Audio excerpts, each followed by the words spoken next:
نحمدہ ونصلی علی رسولہ الامین المکین الحنین الکریم الرؤوف الرحیم اما بعد فاعوذ باللہ من الشیطان الرجیم بسم اللہ الرحمن الرحیم۔ واجب الاحترام ساتھی، اللہ تعالیٰ کا بے پناہ لطف و کرم اور اس کا احسان عظیم ہے کہ جس کی توفیق سے ہم اس کے ذکر کے لیے اس کے گھر میں جمع ہیں۔ آج ہم اللہ کی توفیق سے سورہ آل عمران کی آیت نمبر 28 سے اپنے سبق کا آغاز کریں گے۔ اس میں اللہ کریم نے ارشاد فرمایا، لا يتخذ المؤمنون الکافرین اولیاء من دون المؤمنین ومن يفعل ذلك فليس من الله في شيء الا ان تتقوا منهم تقات وَيُحَذِّرُكُمُ اللَّهُ نَفْسَهُ وَإِلَى اللَّهِ الْمَصِيرُ، کہ مسلمانوں کو چاہیے کہ اہل ایمان کو چھوڑ کر کافروں کو دوست نہ بنائیں۔ تو جو کوئی ایسا کرے گا تو اس کے لیے اللہ سے کچھ نہیں ہوگا، یعنی کہ اللہ کی دوستی میں اس کے لیے کچھ نہیں ہوگا، سوائے اس کے کہ تم ان کے شر سے بچنا چاہو، اور اللہ تمہیں اپنی ذات سے ڈراتا ہے، یعنی کہ اپنی ذات کے غضب سے ڈراتا ہے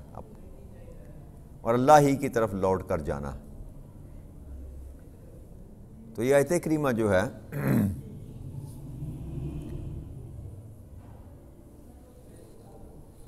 کہ صحابہ اکرام میں سے بعض لوگوں کا یہودیوں کے ساتھ میل جول تھا، دوستانہ تھا، اور اس صنف میں یہ ہوتا تھا کہ گفتگو میں سے وہ کچھ چیزیں، کچھ راز کی باتیں، کچھ ایسی باتیں جو بندہ دوستی میں کہا جاتا ہے، تو وہ کریدتے رہتے تھے اور پھر ان میں سے اپنی مطلب کی باتیں نکال کر ان میں سے فتنہ پیدا کرتے۔ تو اللہ کریم نے اس لیے منع کیا کہ تم ان کے ساتھ میل جول ہے ترک کر دو۔ اس میں سے بعض صحابہ کا جو تعلق تھا تو ان کو منع کیا گیا، انصار کے کچھ لوگوں کو، کہ ان سے دور رہو۔ تو انہوں نے کہا کہ ہماری دوستی ہے، ہمارا تعلق ہے، کیونکہ اس سے پہلے واضح احکام نازل نہیں ہوا تھا۔ کرتے وہ فتنہ پروری تھے، دوستی کی آڑ میں فتنہ پروری کرتے تھے۔ تو پھر اللہ کریم نے حکم یہ صادر کر دیا کہ تمہیں یہ روا نہیں کہ تم مسلمانوں کو چھوڑ کر کافروں کو دوست بناؤ۔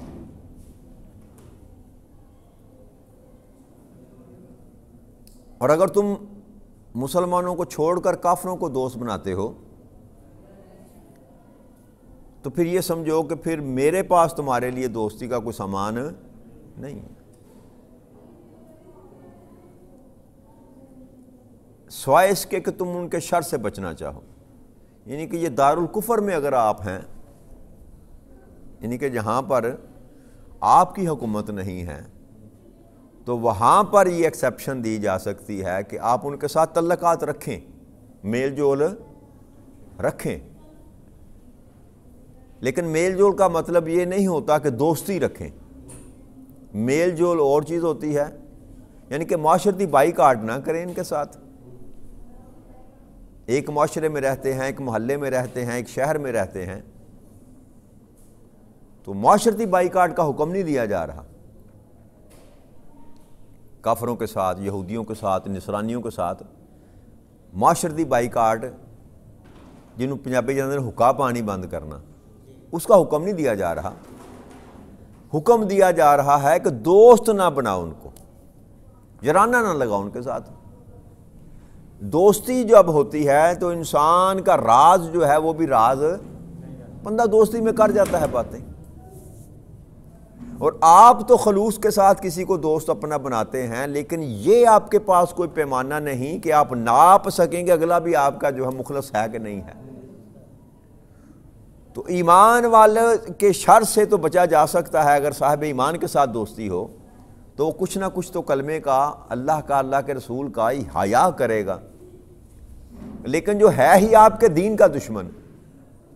آپ کے نبی کا دشمن صلی اللہ علیہ وسلم، تو وہ کیسا حیا کرے گا؟ وہ تو ڈھونڈتا پھرے گا کو مجھے موقع ملے، کو مجھے ایسی بات ملے جس سے میں فتنہ پیدا کروں، اور وہ فتنہ پیدا کرتے بھی تھے۔ تو اللہ نے اس لیے ان کو منع کیا کہ اب ان کے ساتھ دوستی نہیں کرنی۔ اور ایک روایت اور ہے کہ ایک صحابی تھے عبادہ بن صامت، یہ بھی انصاری تھے رضی اللہ تعالیٰ عنہ، یہ بدری سرداروں میں سے تھے، بدر میں بھی انہوں نے جنگ لڑی تھی۔ ان کے حلیف کچھ یہودی تھے، ساتھی ان کے، جن کے ساتھ ان کا تعلق تھا، سردار تھے، اور ان کا یہودیوں کے ساتھ بڑا تعلق، گہرا تعلق تھا۔ تو جس روز غزوہ احزاب کے لیے نکلے نا، تو عبادہ نے عرض کیا کہ اللہ کے نبی، میرے ساتھ 500 یہودیوں کے مرد ہیں، جوان ہیں، میری رائے یہ ہے کہ وہ میرے ساتھ چلیں اور شریک جہاد ہوں، تو میں دشمن پر غلبہ پا لوں گا۔ یعنی کہ انہوں نے کہا یہ میرے ساتھی ہیں، میرا ان کے ساتھ پیکج ہے، پیچ اپ ہے، خلیف ہے میرے، تو میں ان کو ساتھ لے کر چلتا ہوں، تو ہمیں امید ہے کہ ہم دشمن پر غلبہ پا لیں گے۔ تو اس پر اللہ کی نے آیت کریمہ نازل فرمائی کہ غیر مسلم جو ہے اس کے ساتھ دوستی، کہ کسی بھی وقت دھوکہ، آپ دیکھیں نا جنگ احد میں بھی ایسا ہی کام کیا یہودیوں نے، کہ جب لشکر لے کر آپ نکلے نبی اکرم صلی اللہ علیہ وسلم، تو رستے میں سے عبداللہ ابن ابی لعنت اللہ علیہ جو تھا، وہ 300 سے زائد اپنے ساتھیوں کو لے کر واپس پلٹ گیا۔ تو جب ایک لشکر جا رہا ہو، اس میں سے 1/3 حصہ جب لشکر میں سے واپس پلٹے گا، تو جو 2/3 باقی بچتے ہیں نا، ان کی ثابت قدمی پر اثر پڑتا ہے، وہاں پر ڈاوا ڈول لوگ ہو جاتے ہیں۔ تو یہ یہودی تو داخل ہی اس لیے ہوتے تھے، اور یہ منافقین داخل ہی اس لیے ہوتے تھے کہ اندر رہ کر فتنہ پیدا کریں، اور اللہ سے تو کوئی چیز مخفی رہ نہیں سکتی نا جی۔ تو اللہ ان کے اندر کے حال کو جانتا تھا، اس لیے اللہ کے نے مطلقاً منع کر دیا کہ اب ان کے ساتھ دوستی نہ رکھو۔ اور یہ بھی خرابی ہمارے اندر ہے، من الحیث المجموع، امت مسلمہ کی سب سے بڑی خرابیوں میں سے ایک خرابی یہ بھی ہے کہ جن کو اللہ کریم کہتا ہے کہ ان کے ساتھ دوستی نہ رکھو، ہمارے مولا اور آقا ہی وہ ہیں، ان کے بغیر ہماری زندگی گزرتی نہیں ہے، ہمارے کوئی ایسے معاملات نہیں ہیں جن میں ان کا دخل نہ ہو، انہی سے لیتے ہیں، انہی سے مانگتے ہیں، انہی کی مانتے ہیں۔ تو یہ بربادی جو چل رہی ہے امت مسلمہ پر، جو یہ ضلالت چل رہی ہے، اس کا ایک سبب یہ بھی ہے، جہاں ہم دوسری باتیں اللہ کریم کی نہیں مانتے، یہاں بھی اللہ کے حکم کو ماننے سے ہم انکاری ہیں۔ جب اللہ نے کہہ دیا کہ یہ تمہارے دوست ہو ہی نہیں سکتے، اور اگر تم ان سے دوستی کرتے ہو تو پھر میرا دوستی کا دروازہ بند، میرے پاس تمہارے لیے دوستی نہیں ہے، تو پھر یہ چائس ادھر یہاں بھی ہماری ہے کہ ہم اگر ان سے ہی دوستی بنا کر رکھیں گے تو پھر اللہ کے لیے تو ہمیں اپنا دوست قبول نہیں کرے گا۔ جا کہ میں نے جیسے عرض کی کہ دارالکفر میں مثلا آپ یہودیوں کے علاقے میں رہتے ہیں، عیسائیوں کے علاقے میں رہتے ہیں، امریکہ ہے، یورپ ہے، ناروے، ڈنمارک، جتنے بھی غیر ممالک ہیں، ایون انڈیا ہے جہاں پر کافر رہتے ہیں، تو وہاں ان کے ساتھ اپنا تعلق رکھیں تاکہ ان کے غیظ و غضب سے آپ بچ سکیں، وہاں دشمنی نہ لگائیں۔ لیکن میل جول رکھنے سے مراد یہ نہیں کہ آپ گوڑیاں ڈال لیں، ان کے ساتھ دوستی رکھ لیں، محبت میں گرفتار ہو جائیں، اس چیز سے اللہ نے منع فرمایا۔ اور یہ حکم قیامت تک کے لیے ہے، یہ نہیں کہ وہاں صرف صحابہ کرام کو منع کیا گیا تھا، بیان کیا صحابہ کرام کے لیے، لیکن اب یہ اطلاق اس کا قیامت تک کے لیے امت مسلمان پر ہوگا کہ تم کافروں کو دوست نہ بناؤ۔ اب کافر سارے ہی ہیں، جو اہل کتاب تھے، یہودی ہوں عیسائی ہوں، اب وہ اپنے دین پر نہیں ہیں، نہ عیسائی اپنے دین پر ہیں، نہ یہودی اپنے دین پر ہیں۔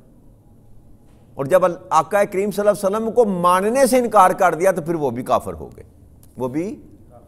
وہ کافروں کی لسٹ میں آ گئے۔ اب چاہے بتوں کی پوجا کرنے والے مشرک ہوں یا یہودی ہوں یا عیسائی ہوں، اب ان کی لسٹ جو ہے وہ مسلمانوں کی لسٹ نہیں ہے۔ بے شک وہ موسیٰ علیہ السلام کی قوم تھے یا عیسیٰ علیہ السلام کی قوم، اب خود کو کہتے ہیں وہ، لیکن نہ وہ انجیل پر وہ کاربند ہے، نہ وہ تورات پر کاربند ہے۔ تو آج وہ نہ تو امت موسوی ہے، نہ امت عیسوی ہے، وہ بس نام رہ گیا ہے، باقی اصل میں حقیقت میں۔ اور سب سے بڑھ کر یہ کہ جب نبی اکرم صلی اللہ علیہ وسلم کو اللہ کریم نے نبی بنا کر بھیجا نا، تو آپ نبی آخر الزمان اور خاتم النبیین۔ اب جس نے بھی اپنا ٹائٹل مسلمان رکھنا ہے اس کو کلمہ نبی اکرم صلی اللہ علیہ وسلم کا پڑھنا پڑے گا۔ اب جو کلمہ نہیں پڑھتا نا وہ کافروں کے دائرے میں آ جائے گا، وہ سارے کے سارے کافر۔ تو یہاں سے مسئلہ یہ ملا ہمیں کہ کسی بھی ایسے شخص سے جو دائرہ اسلام میں داخل نہیں ہے، کسی بھی امت سے تعلق رکھتا ہو، کسی بھی قوم سے، کسی بھی قبیلے سے تعلق رکھتا ہو، اس کے ساتھ دوستی نہ بنائیں، اس کے ساتھ دوستی نہ، تعلق ساروں کے ساتھ رکھیں۔ اور پھر اللہ کے فرماتے ہیں کہ اللہ تمہیں اپنی ذات کے غضب سے ڈراتا ہے۔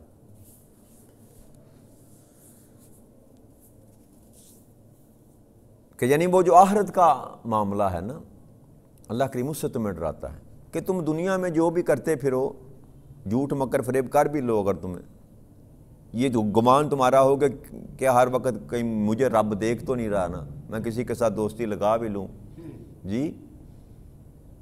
تو اللہ کے ڈرانے کا مطلب یہ ہے کہ یہ بات تو ذہن میں رکھ کہ آنا تو نے میرے پاس ہے نا۔ تو یہاں پر لچک نہیں انسان کو، میں نے پہلے بھی آپ سے عرض کی تھی کہ جہاں حکم آ جائے نا اللہ اور اللہ کے رسول کا، اللہ کا آ جائے یا اللہ کے رسول کا آ جائے، حکم ایک ہی ہے، حکم ایک ہی ہے، قرآن میں آ جائے یا حدیث میں آ جائے۔ قرآن میں کچھ معاملات ایسے ہیں جو اللہ نے کھول کر بیان نہیں کی، آقا کریم صلی اللہ علیہ وسلم نے بیان فرما دیے، وہ بھی اللہ کا ہی حکم ہے، وہ بھی اللہ کا ہی حکم ہے۔ تو جب اللہ اور اللہ کے رسول کا حکم آ جائے، وہاں پر انسان کی اپنی مرضی جو کرے گا پھر وہ برے گا، اللہ ہی کی طرف لوٹ کر جانا ہے تجھے۔ ساتھ یہ بتا دیا کہ آنا تو میرے پاس ہے، تم نے کہیں اور تم نے جانا نہیں۔ آگے اللہ کی ارشاد فرمایا قل ان تخفوا ما فی صدورکم او تبدوہ یعلم اللہ یعلمہ اللہ، کہ آپ فرما دینا میرے محبوب صلی اللہ علیہ وآلہ وسلم ان سے، جو تمہارے سینوں میں ہے، خواہ تم اسے چھپاؤ یا ظاہر کرو، اللہ اسے جانتا ہے، اللہ اسے جانتا ہے۔ کہ تم چھپ چھپا کر بچ بچا کر اگر دوستیاں کرو گے ان کے ساتھ تو زمانے کی نظروں سے شاید تم اپنے آپ کو پوشیدہ کر سکو، لیکن یہ یاد رکھو جو بات تمہارے سینوں میں ہے نا، اللہ تم ظاہر کرو یا نہ کرو، اللہ اسے جانتا ہے۔ اور جو کچھ آسمانوں اور زمینوں یعلم ما فی السماوات و ما فی الارض، اور ہر اس چیز کا علم رکھتا ہے جو زمین و آسمان میں موجود ہے، وہ خوب جانتا ہے۔ واللہ علی کل شیء قدیر، اور اللہ ہر چیز پر بڑا قادر ہے۔ یوم تجد کل نفس ما عملت من خیر مقدرا وما عملت من سوء تود ان بین و بینہ امدا بعید ویعذرکم اللہ نفس واللہ رؤوف بالعباد۔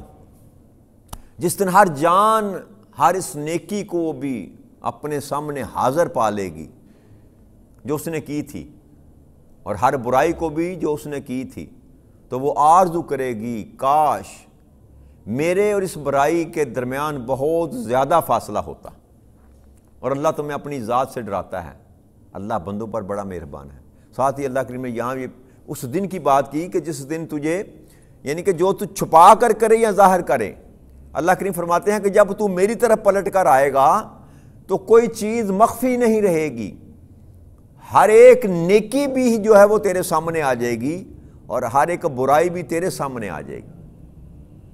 اور جب تیرے سامنے برائی آ جائے گی، جس کے سامنے برائیاں سامنے جس کے آ جائیں گی، تو وہ کیا کہے گا، کاش میرے اور اس برائی کے درمیان بہت زیادہ فاصلہ ہوتا، مجھ سے دور ہوتی، کاش میں نے یہ برائی کی ہی نہ ہوتی۔ تو اللہ کریم فرماتے ہیں کہ اللہ تمہیں اپنی ذات کے غضب سے ڈراتا ہے۔ تو یہاں بھی تنبیہ کی جا رہی ہے کہ اس دن تو اس برائی سے جان چھڑانے کی کوشش کرے گا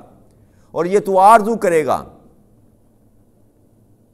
لیکن اس دن کوئی تیرا مسئلہ حل نہیں ہے۔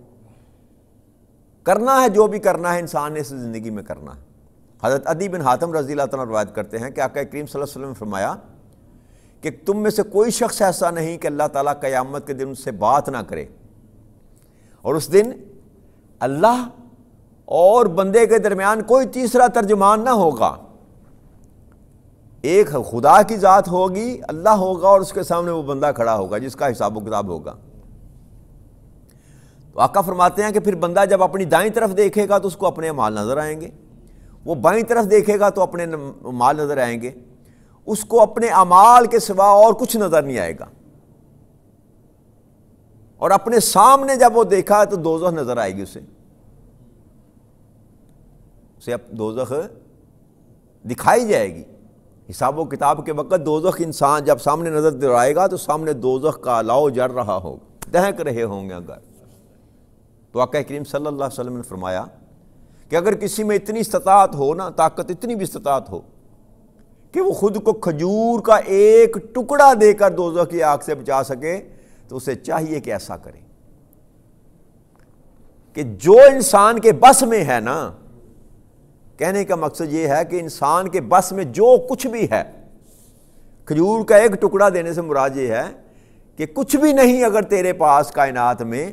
تو اگر کھجور کا ایک ٹکڑا بھی ہے تو اسے بھی اللہ کی راستے میں دے کر دوزخ کی آگ سے اپنے آپ کو محفوظ کر، اور عمل تیرے پاس اگر کچھ نہیں ہے کرنے کو۔ تو کہنے کا مطلب یہ ہے کہ کچھ بھی انسان کو کرنا پڑے، کوشش یہ کرنی چاہیے کہ آخرت میں جو معاملہ ہے دوزخ کی آگ سے اپنے آپ کو محفوظ کر لے۔ تو ہمیں کوشش کرنی چاہیے کہ وہ دن جس دن میں کوئی شک بھی نہیں، اور جس دن انسان کا کوئی مددگار بھی نہ ہوگا اور انسان کا کوئی دوست بھی نہ ہوگا، تو اس دن کی تیاری کے لیے ہمیں چاہیے کہ جو بن سکتا ہے ہم سے اس تھوڑے سے وقت میں جو ہمارے پاس باقی بچا ہے، ایسا کو عمل کر جائیں، اپنی زندگی کے نظام کو ایسا کر لیں تاکہ قیامت کے دن جو اللہ کے سامنے پیش ہوں تو دوزخ کی آگ سے ہمیں محفوظ رکھا جا سکے۔ اللہ کریم آپ کو اور مجھے نیک اعمال کرنے کی توفیق عطا فرمائے اور بدی سے بچنے کی ہمت عطا فرمائے۔ وما علینا الا البلاغ المبین۔ والسلام علیکم ورحمۃ اللہ وبرکاتہ۔